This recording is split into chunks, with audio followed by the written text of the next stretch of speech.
تمہاری اولاد کے بارے میں اللہ تمہیں ہدایت کرتا ہے کہ مرد کا حصہ 2 عورتوں کے برابر ہے۔ اگر میت کی وارث 2 سے زائد لڑکیاں ہوں تو انہیں ترکے کا 2/3 دیا جائے، اور اگر ایک ہی لڑکی وارث ہو تو آدھا ترکہ اس کا ہے۔ اگر میت صاحب اولاد ہو تو اس کے والدین میں سے ہر ایک کو ترکے کا 6واں حصہ ملنا چاہیے، اور اگر وہ صاحب اولاد نہ ہو اور والدین ہی اس کے وارث ہوں تو ماں کو 3واں حصہ دیا جائے، اور اگر میت کے بھائی بہن بھی ہوں تو ماں 6 حصے کی حقدار ہوگی۔ یہ سب حصے اس وقت نکالے جائیں گے جبکہ وصیت جو میت نے کی ہو پوری کر دی جائے اور جو قرض اس پر ہو ادا کر دیا جائے۔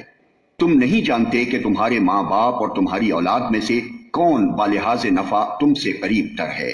یہ حصے اللہ نے مقرر کر دیے ہیں، اور اللہ یقیناً سب حقیقتوں سے واقف اور ساری مصلحتوں کا جاننے والا ہے۔ اور تمہاری بیویوں نے جو کچھ چھوڑا ہو اس کا آدھا حصہ تمہیں ملے گا اگر وہ بے اولاد ہوں، ورنہ اولاد ہونے کی صورت میں ترکے کا 1/4 حصہ تمہارا ہے، جبکہ وصیت جو انہوں نے کی ہو پوری کر دی جائے اور قرض جو انہوں نے چھوڑا ہو ادا کر دیا جائے،